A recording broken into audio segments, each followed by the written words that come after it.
दोस्तों नमस्कार। आज की कहानी बहुत ही ज्ञानवर्धक है, तो देरी न करते हुए आइए है सुनते।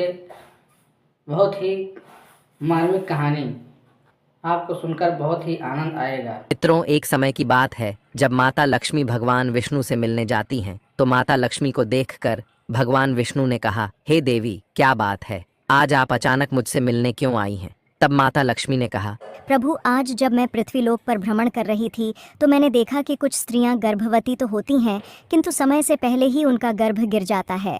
प्रभु, इसे देखकर मेरे मन में दो प्रश्न उठ रहे हैं और आज मैं आपसे उन्हीं दोनों प्रश्नों का उत्तर पूछने के लिए आई हूँ। तो भगवान विष्णु ने कहा, हे देवी, तुम्हारे मन में जो भी प्रश्न है मुझे निश्चिंत होकर बताओ, मैं तुम्हारे दोनों प्रश्नों के उत्तर अवश्य ही दूंगा। तो माता लक्ष्मी ने कहा, प्रभु, मेरा पहला प्रश्न ये है कि किस पाप के कारण स्त्रियों का गर्भ गिर जाता है और उस स्त्री के बच्चे की मृत्यु हो जाती है।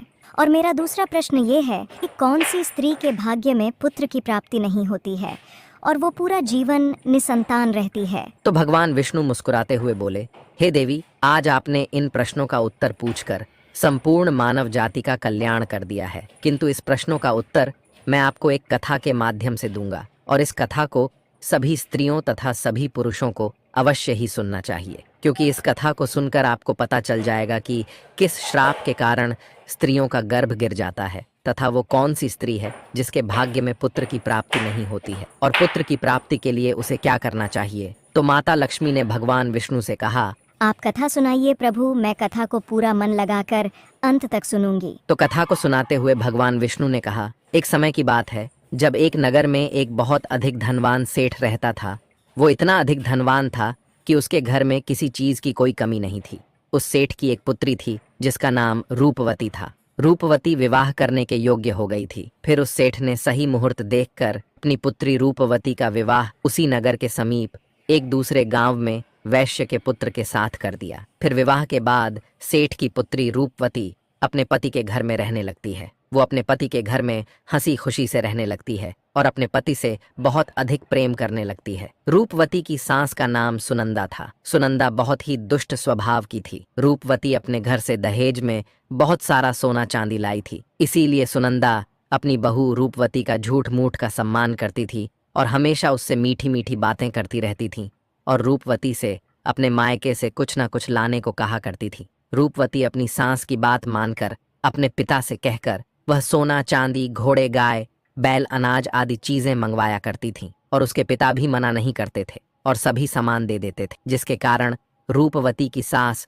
उससे बहुत खुश रहती थी। फिर इस तरह रूपवती की सास का लालच दिन प्रतिदिन बढ़ता जा रहा था और वो रूपवती के मायके का सब कुछ हड़पना चाहती थी, क्योंकि उस सेठ का कोई पुत्र नहीं था, इसीलिए सारा कुछ रूपवती का ही था। फिर इस तरह काफी दिन तक चलता रहा और उसकी सास उसे अपनी बातों में बहला फुसलाकर उसके मायके से सारी सामानें मांगा लिया करती थी। लेकिन भोली भाली रूपवती इस बात से अनजान थी कि उसकी सास उसके पिता का सारा कुछ हड़पना चाहती है और रूपवती का पति संजय भी अपने माँ की ही बात मानता था। इसीलिए उसके घर में रूपवती की सास जो कहती थी वही होता था। उसके घर में सारा काम उसकी माँ के कहने से ही होता था और रूपवती का पति संजय दोनों ही सुनंदा का कहना मानते थे। इसीलिए उनके घर में कभी भी क्लेश नहीं होता था और सब खुशी पूर्वक रहते थे। इस तरह कुछ साल बीतने के बाद रूपवती गर्भवती हो गई। जब उसकी सास को इस बात का पता चला तो वो बहुत खुश हो गई। उसने तुरंत ही रूपवती के माता पिता को इस बात की सूचना दी और साथ में बड़ी बड़ी वस्तुओं की मांग की। जब रूपवती के पिता ने इस बात को सुना तो वो भी बहुत अधिक प्रसन्न हुए और फिर अगले ही दिन वो मिठाई तथा सोने कंगन और सोने की माला लेकर रूपवती के ससुराल पहुंच गए। रूपवती अपने पिता को देखकर बहुत खुश हुई। फिर कुछ समय रूपवती के ससुराल में रुककर उसके पिता अपने घर लौट आए। फिर काफी दिनों तक रूपवती का गर्भ बढ़ता गया और रूपवती की सास उसका बहुत अच्छी तरह से ख्याल रखने लगी तथा उसे समय समय पर फल फूल खिलाती रहती थी और घर का सारा काम खुद करती थी। रूपवती को कोई भी काम नहीं करने देती थी, इसीलिए रूपवती पूरा दिन घर पर आराम करती थी। फिर इस तरह कुछ दिन और बीत गए और एक दिन अचानक ही रूपवती का गर्भ गिर गया, जिससे रूपवती की सास बहुत क्रोधित हो गई और फिर रूपवती को ताना मारते हुए कहने लगी, अरे पापिन स्त्री, तूने अपने जीवन में ऐसा कौन सा पाप किया है जिसके कारण जन्म लेने से पहले ही तुम्हारा बच्चा मर गया? पता नहीं क्यों मेरे पुत्र ने तुझ जैसी पापिन स्त्री से विवाह कर लिया था।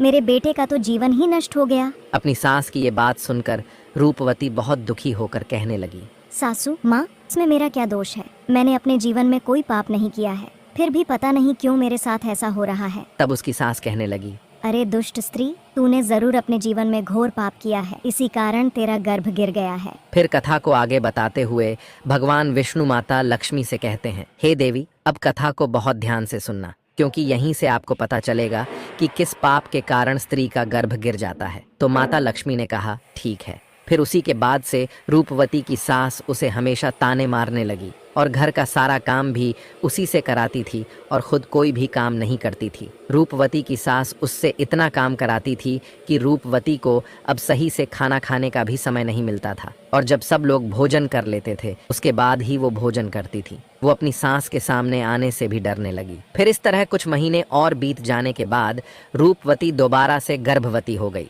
जिससे उसका पति बहुत प्रसन्न हुआ, लेकिन उसकी सास अभी तक उससे गुस्सा थी। और जब रूपवती ने अपनी सास को ये बात बताई तो वो रूपवती से कहने लगी, एक बच्चे को तो खा गई हो, पता नहीं अब इस बच्चे को जीवित रखोगी या इसे भी उसी की तरह खा जाओगी। मुझे तुझ पर जरा सा भी भरोसा नहीं है, क्योंकि मुझे तो लगता है कि तूने अपनी जीवन में जरूर कोई पाप किया है, इसीलिए तेरा पहले वाला गर्भ गिर गया था। अपनी सास की ये बात सुनकर रूपवती कुछ नहीं बोली और चुपचाप खड़ी रही।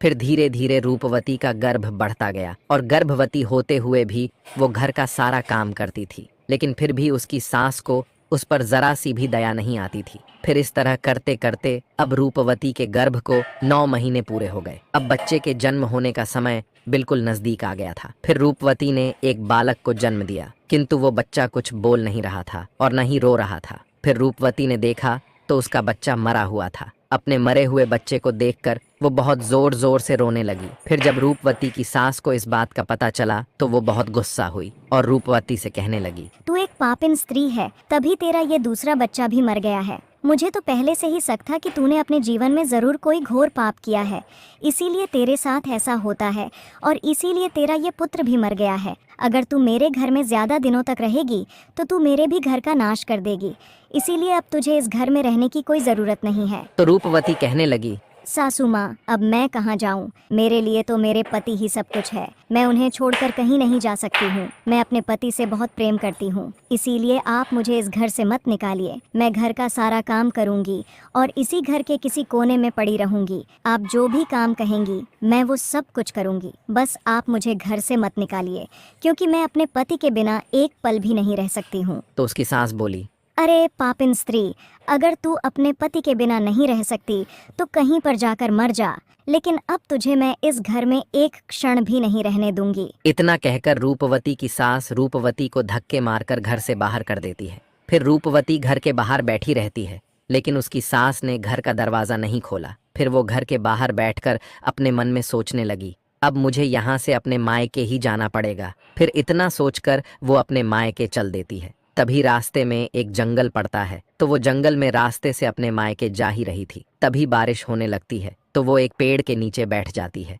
तभी वहां से एक साधु महाराज जा रहे थे, तो उन्होंने रूपवती को पेड़ के नीचे बैठा देखकर उसे पूछा, हे पुत्री, तुम कौन हो और यहाँ इस जंगल में अकेली क्या कर रही हो? तो रूपवती ने साधु महाराज से कहा, हे साधु महाराज, मैं एक बहुत धनवान सेठ की पुत्री हूँ और मेरा विवाह एक वैश्य से हुआ है और मुझे अभी तक पुत्र की प्राप्ति नहीं हुई है। मैं एक बार गर्भवती हुई थी तो मेरा गर्भ गिर गया था, और जब मैं दोबारा गर्भवती हुई तो मेरा बच्चा पैदा होते ही मर गया था। इसीलिए मेरी सास ने मुझे घर से निकाल दिया है, इसीलिए मैं अब इस जंगल में इधर उधर भटक रही हूँ। हे मुनिवर, कृपया करके आप ही कुछ उपाय बताइए जिससे मुझे पुत्र की प्राप्ति हो जाए। तो साधु महाराज ने कहा, तुम चिंता मत करो, मैं पुत्र प्राप्ति का उपाय बताता हूँ, जिसे यदि तुमने पूरी निष्ठा से किया तो तुम्हें पुत्र की प्राप्ति अवश्य ही होगी। इसके लिए मैं तुम्हें कुछ नियम बताता हूँ, इसे ध्यान से सुनो। किसी भी स्त्री को मासिक धर्म के दौरान पति के साथ संबंध नहीं बनाना चाहिए और पति को स्पर्श भी नहीं करना चाहिए, इससे संतान गर्भ में ही गिर जाती है। गर्भ धारण की हुई स्त्री को भगवान की पूजा अर्चना करते रहना चाहिए तथा उसके मुख पर सदैव ही प्रसन्नता होनी चाहिए। साथ ही गर्भवती स्त्री को कभी भी दुखी और निराश नहीं रहना चाहिए, क्योंकि दुखी रहने पर संतान पर बुरा प्रभाव पड़ता है। और गर्भवती स्त्री को कभी दूसरों के घर का भोजन नहीं करना चाहिए तथा जितना हो सके अपने ही घर में रहना चाहिए। एक गर्भवती स्त्री को कभी भी डरावनी चीजें नहीं देखनी चाहिए, क्योंकि इससे संतान पर बुरा प्रभाव पड़ता है। और गर्भवती स्त्री को अच्छा भोजन करना चाहिए, जिससे संतान उत्तम गुणवान होता है। जो भी स्त्री इन नियमों का पालन करती है वह उत्तम पुत्र को प्राप्त करती है, और जो स्त्रियां इन नियमों का पालन नहीं करती हैं उनका गर्भ गिर जाता है। फिर साधु महाराज ने कहा, हे पुत्री, अब मैं तुम्हें पुत्र प्राप्ति का उपाय बताता हूँ। इसे ध्यान से सुनना तो तुम्हें पुत्र की प्राप्ति होगी। तो रूपवती ने कहा, जी महाराज। तो साधु महाराज ने कहा, किसी भी स्त्री को पुत्र प्राप्ति के लिए मासिक धर्म के प्रथम 4 दिनों में पति पत्नी को मिलन नहीं करना चाहिए, क्योंकि ऐसा करने से दुराचारी पुत्र होता है। और 5वीं रात्रि में मिलन करने से पुत्री की प्राप्ति होती है तथा 6ठी रात्रि में मिलन करने से पुत्र रत्न की प्राप्ति होती है। 7वीं रात्रि में मिलन करने से वंध्या पुत्री होती है तथा 8वीं रात्रि में मिलन करने से बलशाली पुत्र की प्राप्ति होती है। 9वीं रात्रि में मिलन करने से सुंदर कन्या की प्राप्ति होती है तथा 10वीं रात्रि में मिलन करने से विद्वान और अति श्रेष्ठ पुत्र की प्राप्ति होती है। 11वीं रात्रि में मिलन करने से सुंदर आचरण वाली कन्या प्राप्त होती है। 12वीं रात्रि में मिलन करने से गुणवान पुत्र होता है। 13वीं रात्रि में मिलन करने से लक्ष्मी स्वरूपा पुत्री होती है। और 14वीं रात्रि में मिलन करने से गुणवान, बुद्धिमान तथा बलवान पुत्र होता है। इसीलिए यदि तुम इन नियमों का पालन करो तो तुम्हें उत्तम पुत्र की प्राप्ति होगी। इतना कहकर वो साधु महाराज वहां से चले जाते हैं। फिर रूपवती अपने मन में सोचने लगती है, यदि मैंने साधु महाराज के बताए गए उपाय के अनुसार कार्य किया तो मुझे भी पुत्र की प्राप्ति हो जाएगी और मेरी सास मुझसे घर का काम भी नहीं कराएंगी और घर में सभी लोग मेरा बहुत अधिक सम्मान भी करेंगे। रूपवती इतना सोच ही रही थी, तभी उसका पति उसे ढूंढते हुए वहां पहुंच जाता है और रूपवती से कहता है, तुम यहाँ इस जंगल में क्यों आई हो? मैं तुम्हें लेने आया हूँ, चलो घर चलो। फिर रूपवती ने अपने पति को उस साधु महाराज वाली सारी बात बताई और कहा, नहीं, अब मैं घर नहीं जाऊंगी जब तक मुझे पुत्र की प्राप्ति नहीं हो जाती। रूपवती की ये बात सुनकर उसका पति भी उसी के साथ जंगल में ही कुटिया बनाकर रहने लगता है। फिर मासिक धर्म की 14वीं रात्रि में रूपवती ने अपने पति के साथ मिलन किया, जिससे वो गर्भवती हो गई और गर्भवती होते हुए भी वो जंगल में रहती थी। उसका पति जंगल से लकड़ी लाता था, जिससे दोनों भोजन बनाकर खाते थे। फिर इस तरह करते करते 9 महीने बीत गए और रूपवती के बच्चा पैदा होने का समय नजदीक आ गया था। फिर एक दिन रूपवती को अत्यंत उत्तम पुत्र की प्राप्ति हुई और पुत्र की प्राप्ति से रूपवती और रूपवती का पति दोनों बहुत खुश हुए। फिर रूपवती का पति उससे कहने लग, चलो अब हम दोनों घर चलते हैं, क्योंकि माँ ने तुम्हें पुत्र प्राप्ति का ताना देकर ही घर से निकाला था, किंतु अब तो तुम्हें पुत्र की प्राप्ति हो गई है, अब तो वो भी खुश हो जाएंगी। तो रूपवती ने कहा, ठीक है, चलो घर चलते हैं। फिर दोनों घर जाते हैं। तो उसकी सास ने देखा कि रूपवती को तो पुत्र हुआ है। ये देखकर वो बहुत खुश हो गई और रूपवती से कहने लगी, तुझे पुत्र कैसे हुआ? जब आपने मुझे घर से निकाला था तो मैं जंगल में चली गई थी और वहाँ मुझे एक ज्ञानी साधु महाराज मिले थे। उन्होंने मुझे पुत्र प्राप्ति का उपाय बताया था और उसी उपाय से मुझे पुत्र की प्राप्ति हुई है। तो उसकी सास उससे कहने लगी, इसका मतलब वो साधु महाराज बहुत अधिक ज्ञानी हैं। तब तो उन्हें ये भी पता होगा कि हम लोग धनवान कैसे बन सकते हैं। इसीलिए अब मैं जंगल जाऊंगी और उनसे धनवान बनने का उपाय पूछ कर आऊंगी। तो रूपवती ने कहा, नहीं माँ जी, आप वहाँ मत जाइए, क्या पता वो साधु महाराज अब वहाँ पर मिले या न मिले। तो उसकी सास ने कहा, नहीं, मैं तो जाऊंगी और उनसे धनवान बनने का उपाय पूछ कर आऊंगी। इतना कहकर उसकी सास उसी जंगल में पहुंच जाती है। तभी उसे एक शेर दिखाई देता है, तो वो शेर को देखकर डर जाती है। तभी शेर उसे खाने के लिए आगे बढ़ता है। जैसे ही शेर उसे खाने के लिए आगे बढ़ा तो रूपवती की सास ने उससे कहा, हे सिंहराज, तुम मुझे क्यों खाना चाहते हो? तुम्हें मुझे खाकर क्या मिलेगा? तो शेर बोला, हे पापीन स्त्री, तू बहुत दुष्ट स्वभाव की है, इसीलिए मैं तुझे खा जाऊंगा। इतना कहकर शेर उसे खा जाता है। फिर उसकी मौत हो जाती है और यम के 2 दूत आते हैं और उसे यमलोक ले जाकर यमराज जी के सामने खड़ा कर देते हैं। तभी चित्रगुप्त ने उस स्त्री के जीवन का लेखा जोखा देखा और उसके जीवन का लेखा जोखा देखकर कहने लगे, हे धर्मराज, इस स्त्री ने तो अपने जीवन में घोर पाप किए हैं। ये स्त्री अपनी बहू रानी पर बहुत अत्याचार करती थी। उसके गर्भवती होते हुए भी घर का सारा काम उसी से कराती थी। और तो और जब इसकी बहू के पुत्र की मृत्यु हो गई थी तो इसने उसे धक्के मारकर अपने घर से निकाल दिया था। चित्रगुप्त की ये बातें सुनकर यमराज को उस स्त्री पर बहुत क्रोध आया और उन्होंने दूतों से कहा, इसे नर्कलोक में डाल दो। मित्रों, फिर कथा को आगे बताते हुए भगवान विष्णु माता लक्ष्मी से कहते हैं, हे देवी, इस प्रकार उसकी सास को उसके किए की सजा मिल गई और रूपवती ने गर्भ धारण के नियमों का पालन किया, जिससे उसे उत्तम संतान की प्राप्ति हुई। इसी तरह कोई भी स्त्री यदि उस साधु द्वारा बताई गई बातों के अनुसार कार्य करेगी तो उसे भी पुत्र की प्राप्ति अवश्य होगी। तो माता लक्ष्मी ने कहा, प्रभु, वो कौन सी स्त्रियां हैं जिनके भाग्य में पुत्र की प्राप्ति नहीं होती है, और वो अपने जीवन में ऐसा कौन सा पाप करती हैं जिसके कारण उन्हें पुत्र की प्राप्ति नहीं होती है, और पुत्र प्राप्ति के लिए उन स्त्रियों को क्या करना चाहिए? तो भगवान विष्णु ने कहा, ये वो स्त्रियां हैं जो अपने पति से हमेशा लड़ाई झगड़ा करती रहती हैं और घर में सारा काम अपनी ही मनमानी से करती हैं तथा अपने पति का आदर सम्मान नहीं करती हैं। तो ऐसी स्त्रियों के भाग्य में कभी भी पुत्र की प्राप्ति नहीं होती है और ऐसी स्त्रियों को पुत्र प्राप्ति के लिए अपने पति का आदर सम्मान करना चाहिए तथा उनका कहना मानना चाहिए और घर में लड़ाई झगड़ा नहीं करना चाहिए। तो ऐसी स्त्रियों को भी पुत्र की प्राप्ति होगी। दोस्तों, कहानी आपको कैसी लगी कमेंट करके अवश्य बताइए। यदि कहानी अच्छी लगी हो तो सब्सक्राइब करके ज़रूर जाएं। धन्यवाद।